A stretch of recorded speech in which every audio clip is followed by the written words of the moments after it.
Dear learners, this is the second video lecture of the first module where we will discuss about disease or illness. The concept of disease or illness is commonly understood as the opposite of the concept health.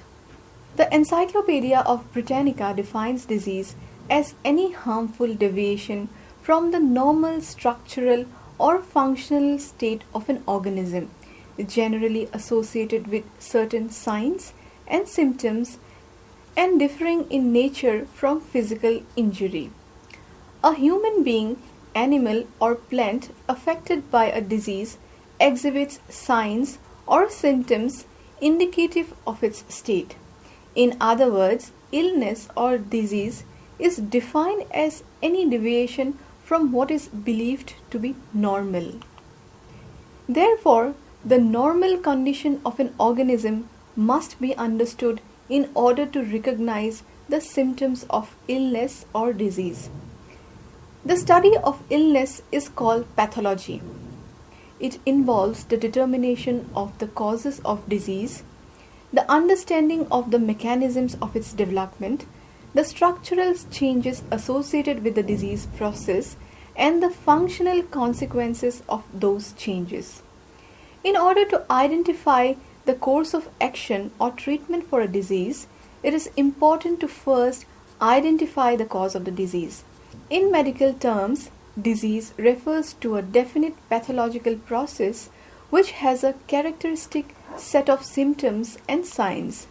A disease is believed to be caused due to extrinsic influences like pathogens such as virus, bacteria, etc. Diseases can be broadly classified into two categories: non-communicable disease and communicable disease. A disease may originate within the individual or might be caused due to a reaction to some medication or as a side effect of a course of medication.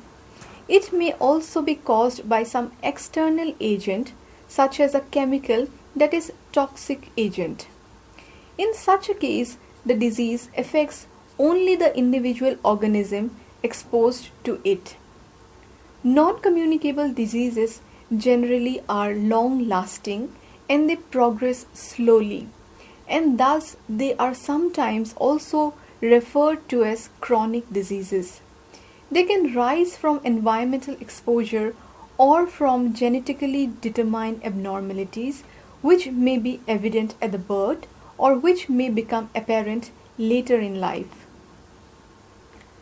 The World Health Organization has identified 4 major types of non-communicable disease. They are cardiovascular diseases like heart attack, stroke, etc., chronic respiratory diseases like asthma, diabetes mellitus, and cancer.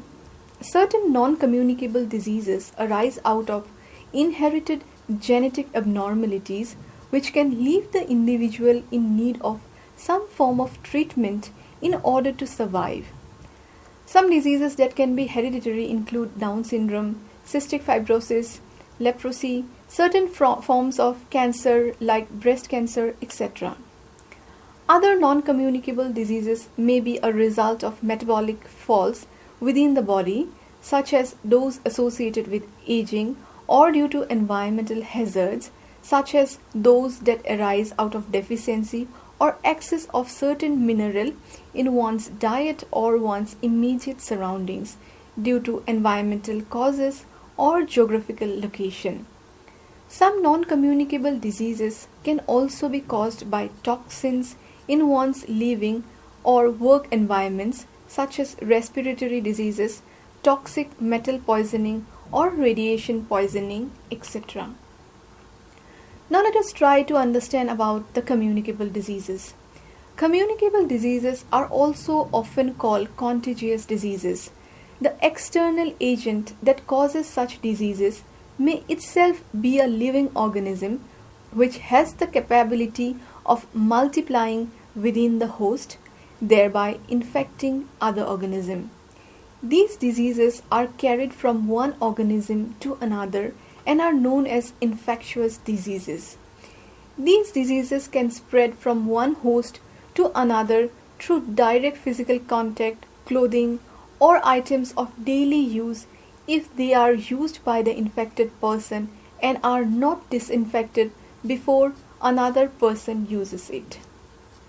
They can also spread through air or water from the infected people to others. Some of the most common and harmful types of infectious diseases are lower respiratory infections as seen in COVID-19, diarrhea, etc. Now, what are the prevention of diseases? The extent of the effect that a communicable disease may have on the affected person depends on a number of factors, like the relationship shared between the host and the parasite, the particular type of parasite, the resistance capacity or the immunity of the host, amongst other factors. Infectious or communicable diseases may be prevented by the following ways. Firstly, by preventing contact with the infected being. Secondly, by making the host unsusceptible, either by selective breeding or by providing an effective artificial immunity. Most diseases, except the idiopathic diseases, are preventable to a certain extent.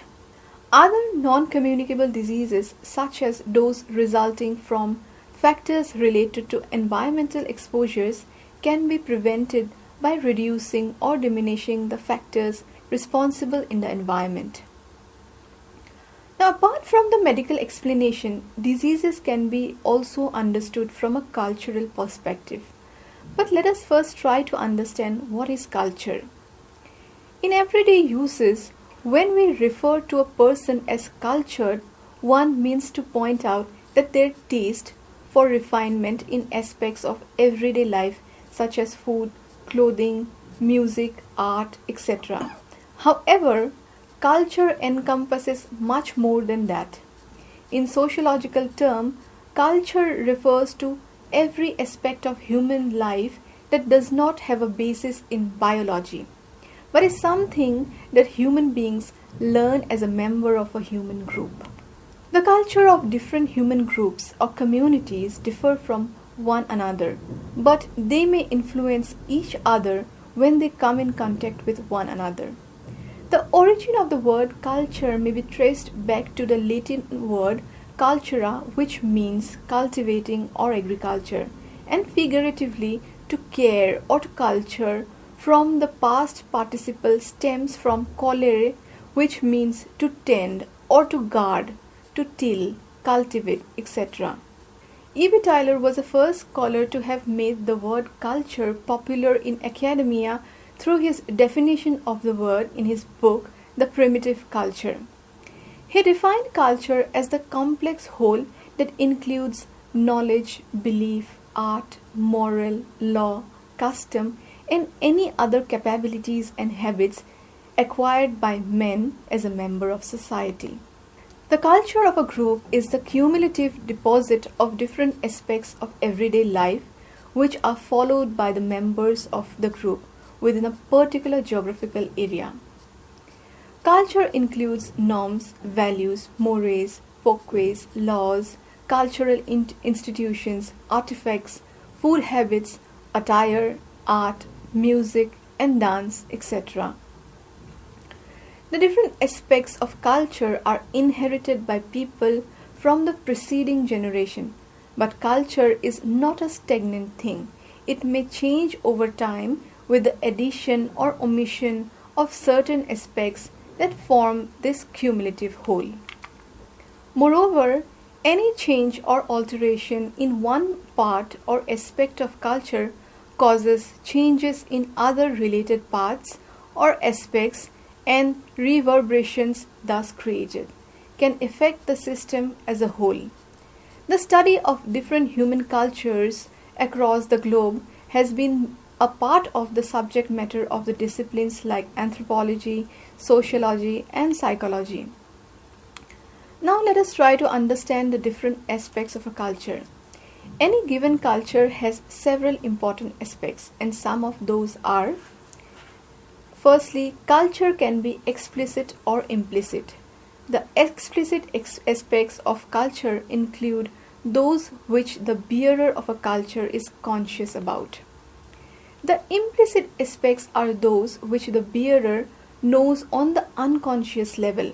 The smallest meaningful unit of culture is called trait. Ralph Litton stated that some traits are given to the entire population of a group while other traits are shared by only some members. The culture of a group may be learned directly by interacting with the members of a group or indirectly by reading about it or observing the group. Although culture is abstract and intangible, it has a very deep influence on the people who follow it. They tend to internalize the culture. The process of cultural diffusion is an important aspect of culture. Cultural diffusion refers to the process through which the cultural traits invented or discovered in one society are spread to another society over physical space directly through actual physical contact between people or groups, or indirectly through other means of communication like television, radio, books, and other printed materials, exchange of goods in commerce, etc. The process of adaptation and assimilation bring about cultural diffusion. However, in a rapidly transforming society, there arises the issue of cultural lag. W. F. Ogburn stated that cultural lag exists when two or more variables which were once in some form of agreement becomes disassociated and maladjusted by differential rate of change. For instance, rapid advances in technology in contemporary societies across the world today may be far more fast-paced than the changes in the customs, values, and beliefs that exist in the society. Another important term related to culture is ethnocentrism. It was coined by W. G. Sumner in 1906, and it refers to the prejudiced views and attitudes that one might carry about another culture or the members of a culture other than one's own. When one takes the values attached to a certain trait of one's own culture and uses it to judge that of another culture, then one can be said to be indulging in ethnocentrism. Ethnocentrism judges the worth of other culture in terms of the standards of one's own culture. Ethnocentric attitudes create a divide between an in-group and an out-group and discourage change within the in-group. However, within the in-group, it may also have a positive effect by promoting group solidarity and continuation of the status quo. Here it is also necessary to understand the process of acculturation. It refers to the process where a whole way of life undergoes change under the influence of another culture. This process is different from cultural diffusion in the sense that diffusion refers to the process of transformation of a few traits of a culture, but acculturation refers to a transformation of the entire culture under the influence of another or more dominant culture. Now let us try to understand about disease or illness from a cultural point of view.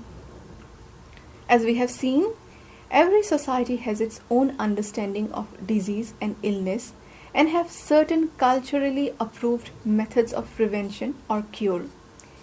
Traditional healing methods and alternative medicines such as Ayurveda, acupuncture, aromatherapy, homeopathy, clinical hypnotherapy, massage, etc. are practiced in almost every society. These culturally accepted methods of disease control, prevention, or cure may not always be scientifically or medically viable, but may act as a psychological suppressors of certain ailments. In many cases, however, these traditional methods may lead to deterioration of health of the affected individual and sometimes death. There exists a number of social and cultural constructs about disease and illness, and these ideas about disease often affect our perception and our reaction to diseases. For example, in most parts of India, there used to be a certain taboo associated with certain diseases, especially those that lead to physical impairment such as polio or leprosy. It was often believed that one suffers from a disease because of one's karma in the last birth or because of some misdeeds by one's parents. There are also certain misconceptions related to some diseases which place the onus of the disease on the person suffering from it rather than looking at the medical or the environmental factors that causes the illness. Some diseases, for instance diarrhea among infants, are labeled as the poor man's disease and are believed to affect only those who are poor. Therefore, it gets attached to a particular cultural perception and carry a kind of stigma attached to it. But the fact which is overlooked in such a case is that the child suffering from such an illness does not have access to hygienic food, clean drinking water, or proper sanitation, which are issues that needs to be addressed. The poor economic and social conditions act as the catalyst for the spread of the diseases, but associating a certain disease with a particular community or a group is a problem. Social stigma is one of the cultural aspects of certain diseases. Stigma attached to a disease or disorder is most apparent in the case of sexually transmitted diseases, especially AIDS, all over the world. Talking about sex in public is a taboo in most cultures, and also diseases like AIDS are not talked about. People often do not understand the preventive measures because these measures are not discussed openly owing to the stigma attached to the topic of sex and sexual intercourse. Even in countries like USA, where talking about sex is not much of a taboo, there is a kind of stigma attached to AIDS because of the cultural belief in the association of disease with homosexuality or having multiple sexual partners. Social stigma is one of the reasons that mental disorders are not taken seriously or discussed openly in our society. In India, as Renu Adlaka has stated in her work, women more often than men fall prey to such an attitude towards mental health.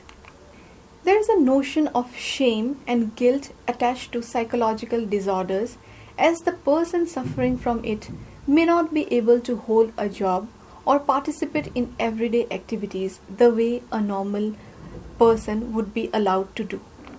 This labeling of a person as abnormal attaches a biased umbrella view about all kinds of mental health issues and to stay away from such stigma.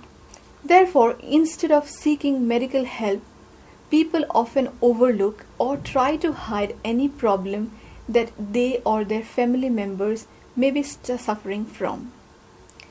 Stigma is also associated with the visible marks that might be left on a person's body after recovering from diseases such as pox marks after recovering from chickenpox, especially for women who may not fit into the cultural notion of beauty anymore if they have such marks on their body or face.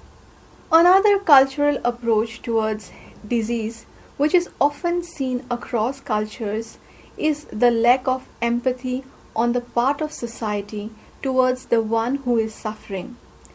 This is not true for every member of the society, as there are a number of people who volunteer to help the sick and engage in charitable activities as well.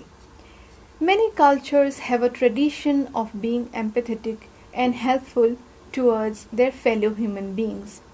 But we often come across individuals who express pity instead of empathy towards a disease or disorder. This might be a result of the lack of awareness about a certain medical condition, but it is more often a culturally formed attitude of apathy towards illness or the rehabilitation of survivors. For instance, in India, many individuals who become physically impaired due to polio in their childhood, or if they have suffered leprosy were seen begging on the streets or in other public places. The apathy of a society as a whole, as well as the government in rehabilitating those who have suffered such condition, is quite apparent. The lack of awareness about certain disease combined with a laid-back attitude towards biomedicine can also result in stopping medical care or intake of prescribed medicines without completing the course, which doesn't cure the disease completely and run the risk of its recurrence. Culture-specific superstitions related to disease also add to the problem of delaying diagnosis and cure of a disease. People often tend to prefer shamans, witch doctors, traditional or religious healers, or those who dabble in pseudoscience like quacks over legitimate practitioners of biomedicine. The lack of awareness about disease, financial constraints, lack of proper medical care facilities, or the existing superstitious beliefs about a certain kind of illness may contribute to such choices. However, it is not always culture that affects our understanding and experience with disease. Diseases can and often do affect the existing cultural rules. For instance, the way one feels grief due to the suffering or death of a loved one owing to a disease may affect one's behavior or actions and steer them away from the culturally acceptable behavior. Moreover, caring for a loved one suffering from an ailment may result in the reversal of traditional roles within the family. Therefore, there is a nuanced relationship between culture and disease, and it is important to understand the culture-specific nature of disease as well. I hope this video lecture will enable to ponder upon the cultural beliefs and attitudes related to health or disease in your society. Thank you.